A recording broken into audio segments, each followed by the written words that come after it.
Hello students, welcome back. शुरू करते हैं हम लोग हिस्टैरिसीस को।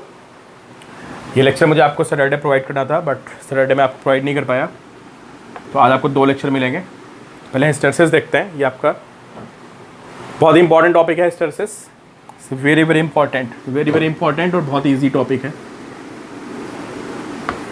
ठीक है, जेई के लिए भी ईजी, जेई के लिए भी इंपॉर्टेंट है, जेई में भी ईजी है, नीट के लिए भी इंपॉर्टेंट है, बोर्ड के लिए, और सब में ईजी है। ठीक है, जैसा क्वेश्चन बोर्ड में बनता है एग्जैक्टली वैसा ही क्वेश्चन आपका जे और नीट में आ जाता है। थ्योरेटिकल क्वेश्चन बनते हैं इससे। ठीक है, तो हिस्टैरिसीस का मतलब क्या होता है? हिस्टैरिसीस का मतलब होता है लैगिंग, है ना। और लैग का मतलब होता है पीछे चलना। ये आपने उसमें पढ़ा है, लीड करना और लैग करना, है ना। लीड करने का मतलब होता है कि कोई चीज़ आगे चल रही है फेज डिफरेंस में, है ना। और लैग करने का मतलब होता है कोई चीज़ पीछे चल रही है। तो हिस्टैरिसीस का जो मीनिंग होता है लैगिंग। कौन यहाँ पे लैग कर रहा है, क्या हो रहा है? अगर आप किसी फेरोमैग्नेटिक सब्सटेंस को, है ना, आयरन हो गया, कोबाल्ट हो गया, अगर आप इनको मैग्नेटिक फील्ड में रखते हो, मैग्नेटाइज करते हो, और मैग्नेटाइज करने के बाद आप उनको डीमैग्नेटाइज करते हो, ठीक है, तो होता क्या है, जब आप उसको डीमैग्नेटाइज करने की कोशिश करते हैं, मतलब जब आप मैग्नेटिक फील्ड को रिमूव करते हैं, बोलना चाहिए कि पहले आपने सब्सटेंस को मैग्नेटाइज कर दिया। मैग्नेटाइज कैसे करते हैं, पहले इस बात पे डिस्कस कर लेते हैं। एक सोलेनोइड के अंदर आप एक आयरन कोर को रखिए, है ना, और यहाँ पे आप करंट फ्लो करा दिए। कि मैंने वेरिएबल वोल्टेज लिख दिया है। आप करंट फ्लो कराएंगे तो इसके अंदर से मैग्नेटिक फील्ड पास करेगी, और आपको पता है कि कुछ देर तक आप इसको रखोगे तो इसके अंदर एक परमानेंट मैग्नेटिक बिहेवियर आ जाता है। ठीक है, तो फेरोमैग्नेटिक सब्सटेंस को, मतलब बेसिकली आयरन की बात कर लेते हैं। अगर आयरन को मैं सोलेनोइड के अंदर रखूँगा और इसमें करंट फ्लो कराऊंगा तो सोलेनोइड में मैग्नेटिक फील्ड प्रोड्यूस होगी और इसके अंदर अपनी मैग्नेटिक फील्ड आ जाएगी। लेकिन अगर मैं उस मैग्नेटिक फील्ड को रिमूव करूंगा तो मैग्नेटिक फील्ड को रिमूव करने पे जो आयरन है उसकी मैग्नेटिक प्रॉपर्टीज़ खत्म नहीं होती हैं और वो कुछ ना कुछ प्रॉपर्टी को रिटेन कर लेता है। ठीक है, और भी 2-4 बातें होती हैं, उसी को समझना है हमें हिस्टैरिसीस में। ठीक है, तो हिस्टैरिसीस का मतलब लैगिंग। कौन लैग करता है यहाँ पे यार? यहाँ पे जो मैग्नेटिक फील्ड होती है ना, पीछे चलती है। किससे पीछे चलती है? इट लैग्स, बी लैग्स, या आई बोल सकते हैं। बी और आई लगभग, फेरोमैग्नेटिज्म में आपको पता है बी और आई लगभग एक ही जैसे होते हैं। ठीक है,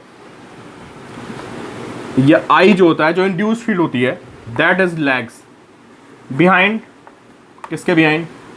एच। तो लिखिए आप, in ferromagnetic substance B and I lag behind H. B मतलब प्रोड्यूस्ड, मतलब बी मतलब नेट मैग्नेटिक फील्ड, आई मतलब उसके अंदर इंड्यूस्ड, जो इंड्यूस्ड वाली वैल्यू है ना। और वो किस पे डिपेंड करते हैं? वो एच पे डिपेंड करते हैं और एच से पीछे चलते हैं। समझते हैं इसका क्या मीनिंग होता है। ठीक है, तो देखिए भाई, क्या करेंगे, एक आयरन कोर को इसके अंदर रखेंगे और यहाँ पे हम करंट को बढ़ाएंगे। आपको पता है कि बी कितना होता है? B is mu naught N I, है ना, और बी को हम म्यू नॉट एच भी लिखते हैं, और H is equal to basically N I. ये आप सबको पता है। इसको हम बोलते हैं मैग्नेटाइजिंग फील्ड इंटेंसिटी। ठीक है, तो करंट को बढ़ाओगे आप, करंट को बढ़ाने पे क्या होगा? एन आई बढ़ेगा, एन आई मतलब एच बढ़ेगा, मैग्नेटाइजिंग फील्ड इंटेंसिटी बढ़ेगी। तो आई को बढ़ाने पे करंट बढ़ेगी, करंट बढ़ाने से मैग्नेटिक फील्ड बढ़ेगी सोलेनोइड के अंदर, है ना, और एच आपका बढ़ेगा। तो वही मैंने इसका ग्राफ बनाया हुआ है। This is H and this is B. ठीक है, ये आई और एच भी हो सकता है, खैर वो बात हम बाद में डिस्कस करेंगे। जैसे अभी ये बी और एच का है। What is B? B is magnetic field, लिख लेना। B is net magnetic field inside iron core, this is magnetic field. And what is H? H is magnetising field intensity. ठीक है, तो आई को बढ़ाना शुरू किया, एच बढ़ेगा। शुरू में कोई मैग्नेटिक बिहेवियर नहीं था एट पॉइंट ओ। ठीक है, जब आप मैग्नेटिक फील्ड को, जब एच को बढ़ाएंगे तो धीरे धीरे ये नॉन लीनियरली ऐसे बढ़ता है, बढ़ता है, बढ़ता है, बढ़ता है, और फिर जाके फ्लैट हो जाता है। इसको बोलते हैं सैचुरेशन पॉइंट। नोट करिए आप, बोर्ड में कम जगह है तो मैं बोल रहा हूँ, आप नोट करते रहिए। फिर ए सैचुरेशन पॉइंट, है ना, ये ग्राफ ऑलमोस्ट पैरेलल हो जाता है, बिल्कुल ऐसे। अब क्या हो रहा है कि जब आप एच को बढ़ा रहे हैं, है ना, तो एच के बढ़ाने पे मैग्नेटिक फील्ड बढ़ रही है, और आपको पता है कि फेरोमैग्नेटिक सब्सटेंस में जो मैग्नेटिक फील्ड होती है that is because of domains, है ना, कि वो डोमेन से लाइन हो जाते हैं। तो क्या होता है, एक पॉइंट पे आने के बाद, इस पॉइंट पे आने के बाद सारे डोमेन्स आपके अलाइन हो गए, ठीक है। अब जब डोमेन्स अलाइन हो गए, और अब होता है कि डोमेन्स के अलाइन होने से बहुत ज़्यादा फील्ड डेवलप होती है। मान लो आपने यहाँ पे 1 लगाया, h की वैल्यू 1 की, तो आपको पता है जो i होता है वो 1000 टाइम्स होता है, ठीक है। तो एक टाइम के बाद क्या होगा कि आपके डोमेन्स सारे अलाइन हो जाएंगे, और फिर उनका अलाइनमेंट मतलब फर्दर डोमेन्स बचे ही नहीं, सारे आपने अलाइन कर दिए, तो उसके बाद आपकी मैग्नेटिक फील्ड बढ़ना बंद हो जाएगी, ठीक है। इसको बोलते हैं सैचुरेशन पॉइंट। तो a saturation point at which domains are almost aligned, all domains are almost aligned in the direction of applied magnetic field, ठीक है, and there is no further increase. तो ये ए तक बढ़ता चला जाएगा, ठीक है। फिर क्या हुआ, फिर मैंने यहाँ पे करंट को डिक्रीज करना शुरू किया। तो मैं ओ ए की बात कर रहा था, आप नोट्स में प्रॉपर लिखना। पहले मैंने बात की ओ ए रीजन की, इन विच current is increased, this voltage is increased actually, so this current is increasing, H is increasing in OA, and at point A saturation occurs at which there is no further increase in magnetic field, ठीक है। फिर हम बात करते हैं, अब आपने notes में लिखेंगे OA की बात हो गई, अब हम बात करते हैं AB, रीजन AB। तो रीजन AB में क्या हो रहा है, आप देख रहे हो कि रीजन AB में क्या कर रहा हूँ मैं, H को कम कर रहा हूँ। H को कम करने का मतलब मैं यहाँ पे करंट को कम कर रहा हूँ, तो करंट को कम करूंगा तो मैग्नेटिक फील्ड कम होगी, H कम होगा, और मैंने यहाँ पे आके बिल्कुल करंट को जीरो कर दिया। तो करंट को जीरो करने पे भी देख रहे हो आप, there is some magnetic field, है ना। तो देखो यहीं से आपको मेन पता चला, या यहीं से देख सकते हो आप कि जो आपका B है ना, वो पीछे चल रहा है, कि आपने इसको तो जीरो कर दिया, किसको, योर H इज जीरो, मतलब आपने करंट ऑफ कर दी बेसिकली, है ना। यहाँ पे करंट ऑफ हो गई, इसलिए यहाँ पे मैग्नेटिक फील्ड है। तो ये जो हमारा OB रीजन होता है ना, OB को हम क्या बोलते हैं, या ये जो मैग्नेटिक फील्ड है, दिस मैग्नेटिक फील्ड, इसको लिख लेते हैं R, BR लिख देते हैं, चलो this is BR, this magnetic field is BR, और BR का मतलब होता है रेजिडुअल मैग्नेटिक फील्ड। रेजिडुअल मतलब जो उसके अंदर बच गई, ठीक है।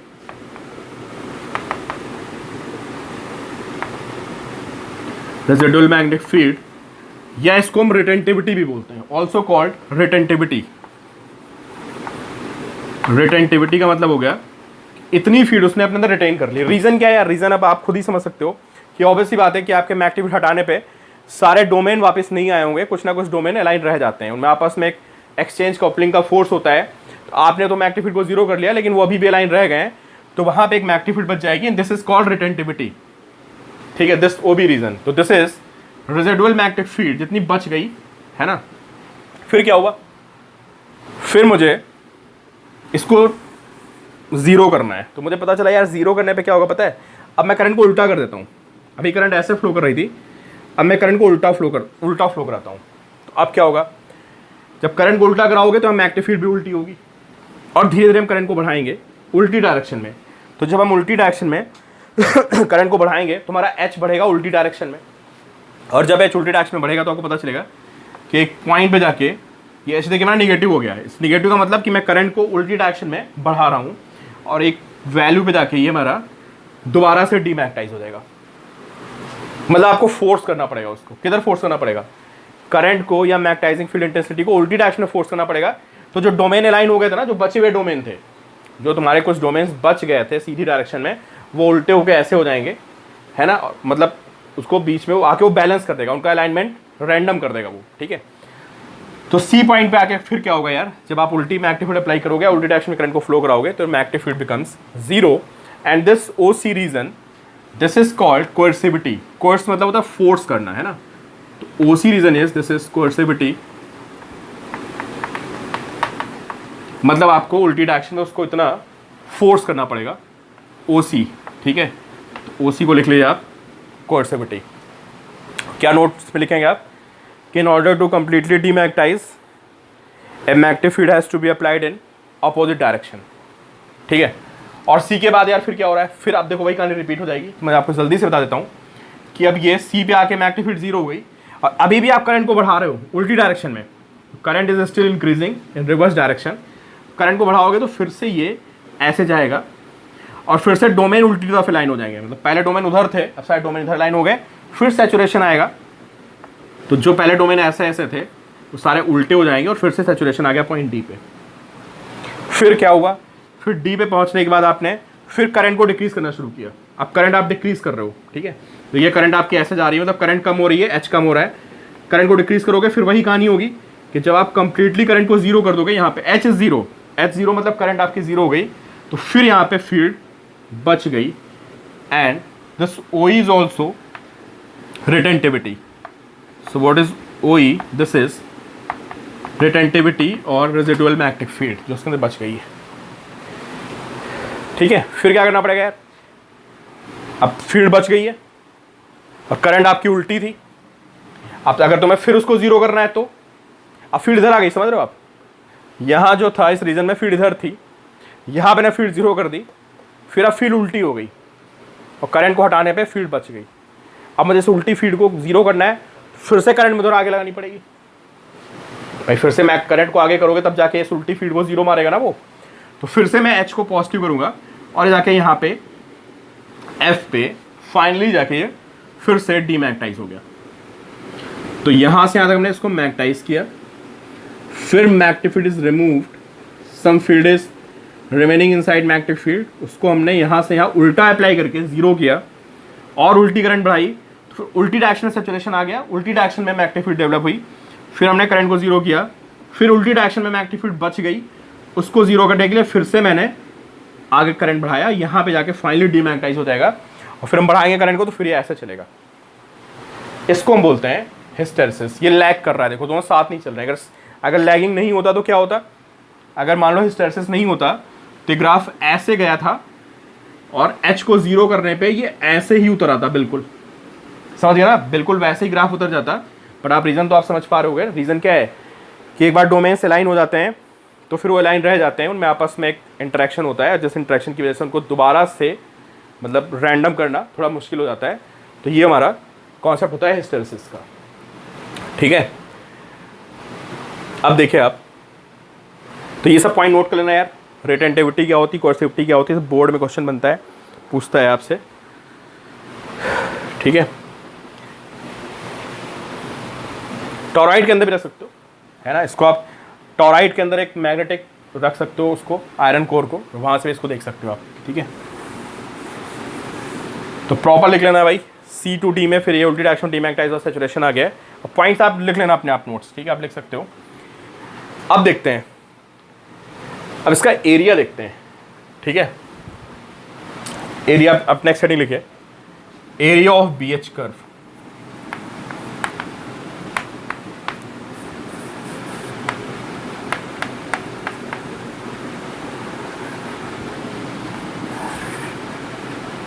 और एनर्जी भी लिख सकते हो, ठीक है। तो देखते हैं भाई एरिया क्या होगा।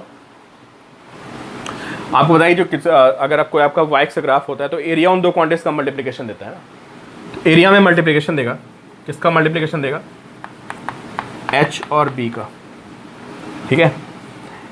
H आपको पता है कितना होता है, B बाई म्यू नॉट होता है, तो this is B square by mu naught. अभी आपका काम है निकालना, ये भी इलेक्ट्रोमैग्नेटिक वेव में पढ़ोगे, EM वेव में पढ़ोगे, आप निकाल सकते हो यार, छोटा सा क्वेश्चन है ना। आपको पता चलेगा जो B square by mu naught है, इसकी जो यूनिट आ रही है दैट इज एनर्जी, मतलब ये जो बता रहा है वो क्या बता रहा है, energy per unit volume. Note करिए आप कि एरिया अंडर BH कर्व लिख लेना, इस लाइन को जो मैं बोल रहा हूँ, और ये पूछ लेता है डायरेक्टली आपसे क्वेश्चन कि व्हाट डज इट रिप्रेजेंट, तो it represents energy per unit volume, ये बताता है हमारा एरिया अंडर BH कर्व, ठीक है। तो बेसिकली होता है क्या यार ना, वो डोमेन को अलाइन करने में और उनको घुमाने उमाने में, मतलब जब डोमेन को अलाइन करोगे तो थोड़ा सा मोशन होगा अंदर, है ना, वो घूमेंगे एटम्स, कुछ थोड़ा बहुत उनमें मोमेंट होगा, तो क्या होता है वहाँ पे हीट प्रोड्यूस होती है। और जब इसको पूरा एक चक्कर लगा के मैग्नेटाइज करके और फिर इसको दोबारा से अपनी पोजीशन में लाते हो यहाँ पे, है ना, एट दिस पॉइंट, मतलब यहाँ तक आप ले आए उसको, तो क्या होता है, जो एरिया अंडर कर्व होता है वो हमें क्या देता है, वो हमको बताता है हीट लॉस।